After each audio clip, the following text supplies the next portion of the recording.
안녕하십니까. 해연유학원 대렉쌤입니다.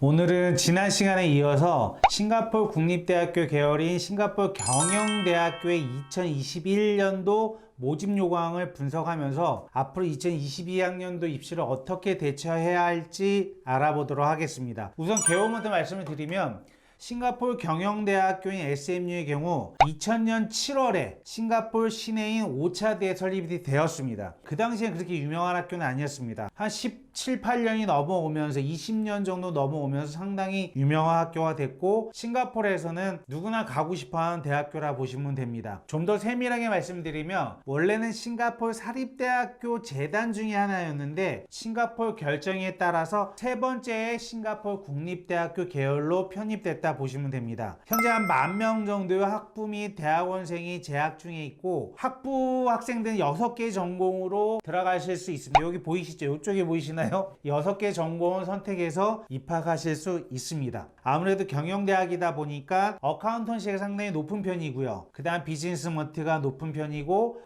법학과인 경우에는 싱가포르에 NUS 하나밖에 없다가 2005년도 이후에 로가 SMU에 생기면서 싱가포르에서 변호사 자격을 딸 수 있는 전공과는 NUS 그리고 SMU 두 개가 있다 보시면 됩니다. 그래서 로도 상당히 점수가 높게 형성이 돼 있고, 또 추가로 컴퓨터 사이언스나 인포메이션 시스템은 원래 현재 인기가 좋은 과들이기 때문에 그쪽도 전반적으로 점수가 올라가고 있다 보시면 됩니다. 이제 주요 전형 구분을 좀 알아보도록 하겠습니다. 먼저 싱가포르리언들 전형 구분을 보시면 NUS, NTU와 마찬가지로 싱가포르 A레벨, 싱가포르 폴리테크닉, 싱가포르 NUS 하이스쿨, 그리고 싱가포르 내에 있는 IB 디플로마 학생들 하나 묶어서 선발을 하고 있고요. 나머지 부분들을 외국인 전형이라 하고 선발하고 있습니다. 그럼 저희가 국제 전형 좀 알아보면 다른 싱가포르 국립대학 계열과 차이를 보이는데, 그 차이는 무엇이냐면 국제 전형을 많이 세분화시키지 않고 있다는 겁니다. 예를 들어서 NUS 같은 경우 37개로 말씀드렸죠. NTU의 경우에도 한 20개 이상의 규정은 나눠져 있는데 SMU의 경우에는 세분화시키지 않습니다. 그냥 12학년 졸업 예정이거나 12학년 졸업에 준한 학력을 가진 사람들이라고 약간 애매모호하게 규정을 두고 있습니다. 이 짧은 규정을 가지고 여러 가지 해석이 가능하겠죠.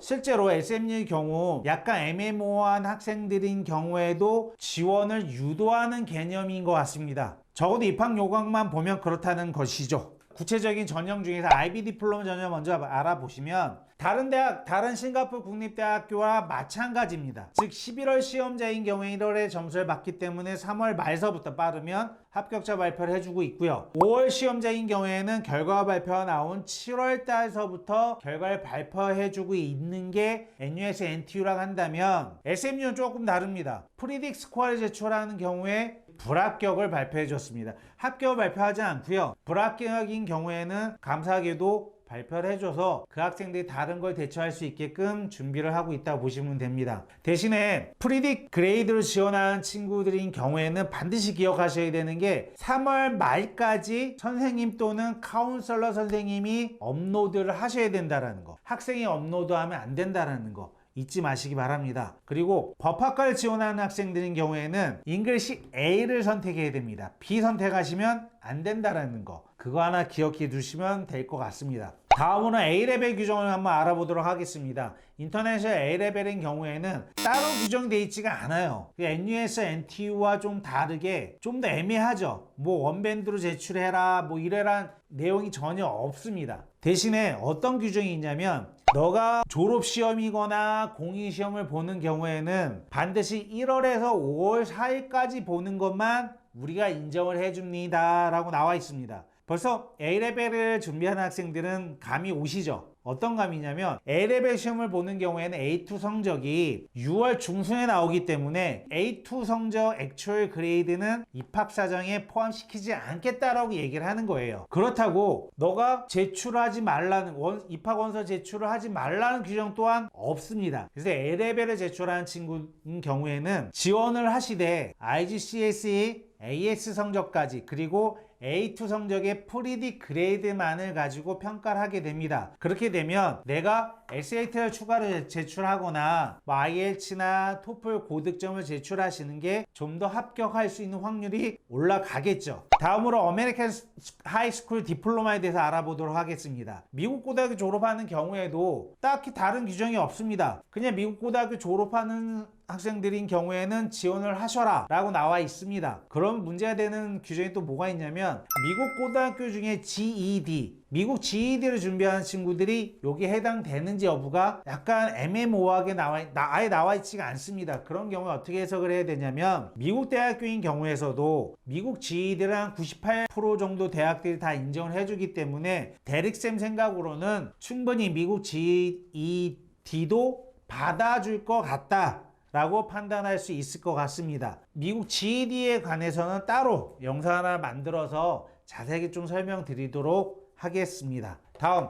캐네디안 하이스쿨 디플로마. 미국과 마찬가지예요. 그냥 캐네디안 하이스쿨 디플로마를 가지고 있다면 지원을 해라. 그러면 우리가 평가를 해주겠다 라고 나와 있습니다. 그래서 캐나다 고등학교 졸업한 친구들도 지원을 해보시면 좋을 것 같습니다. 다음으로 중요한 부분이 국내 고등학교 졸업자들은 어떻게 해석을 해야 되는지에 대해서 알려드리도록 하겠습니다. 국내 고등학교 졸업한 경우에는 정확하게 뭐라고 나와 있냐면 사우스 코리아 하이스쿨을 가지고 있거나 스콜라틱 어치브먼트 이그지미네이션, 좀 낯설죠? 수학 능력 시험입니다. 그거를 제출하는 경우에 인정을 해주겠다라는 거예요. 둘 다가 아니라 둘 중에 하나를 제출했을 경우에는 인정해주겠다라는 것입니다. 여기서도 문제되는 규정이 국내 검정고시 출신자들은 어떻게 바라볼지, 이런 부분은 저희 안 나와 있어요. 그러면 자 보세요. 국내 고등학교 검정고시 보시면 국내 대학교 지원 가능하시죠? 맞습니다. SMU도 지원 가능할 것 같습니다. 이렇게 기억해 주시면 되고요. 자, 이제 영어 성적 요구 조건을 좀 말씀드릴게요. 제가 지금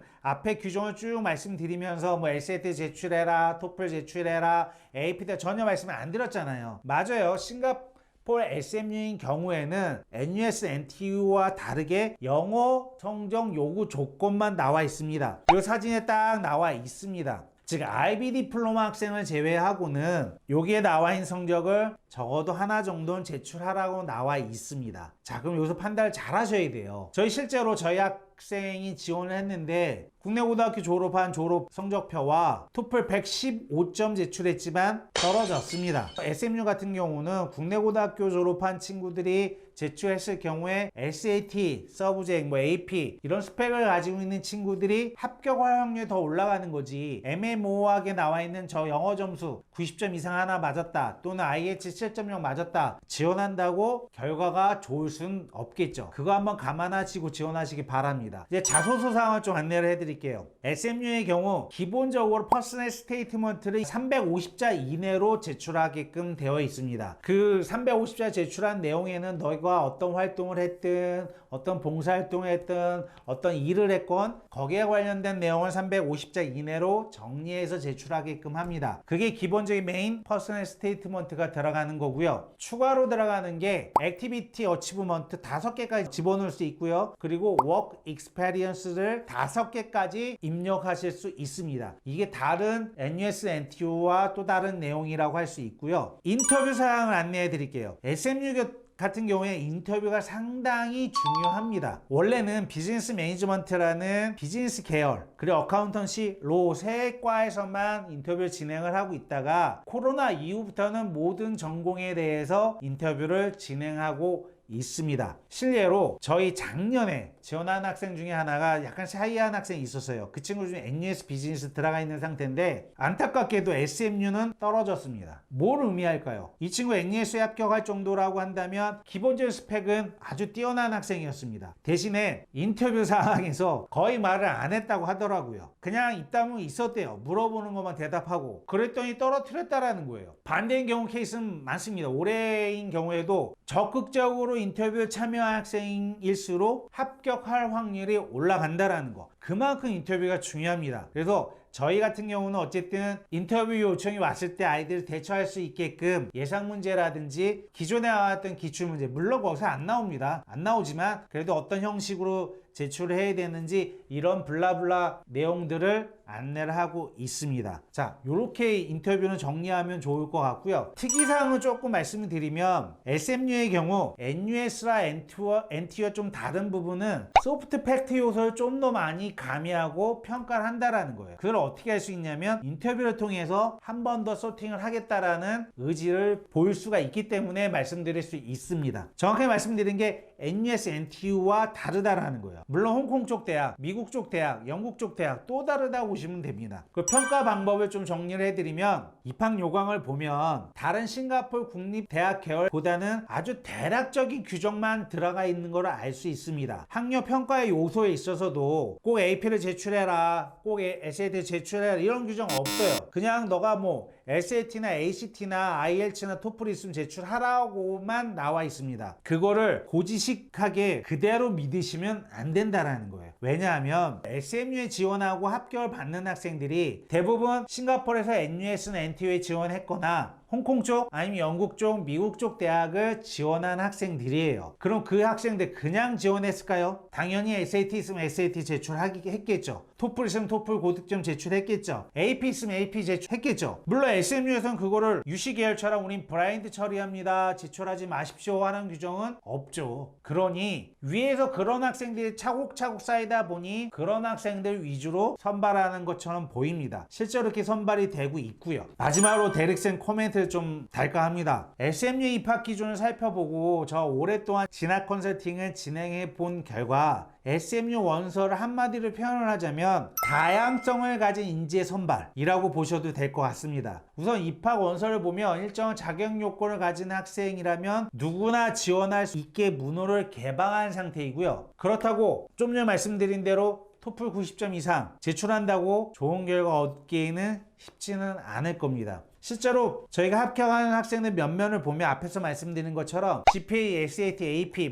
GPA, IB 디플로마, A레벨 우수한 성적을 가지고 있는 학생들이 선발되고 있다라는 거. 그 정도 기억하시면 되고, 인터뷰 섹션에서 말씀드린 것처럼 적극적인 인터뷰를 하셔야 좋은 결과를 받을 수 있다라는 거, SMU는 반드시 기억해 주시기 바랍니다. 인터뷰라는 것이 결국에는 내가 이런 생각을 가진 학생입니다 라고 어필을 하셔야 되는 거예요. 가만히 있으면 인터뷰를 담당하는 교수님 입장에서는 평가할 기준이 없다라는 거예요. 그래서 SMU 인터뷰 준비하는 학생들은 반드시 철저하게 천천히 준비를 하셔서 좋은 결과를 얻기 바랍니다. 자, 이만 마치도록 하겠습니다. 감사합니다.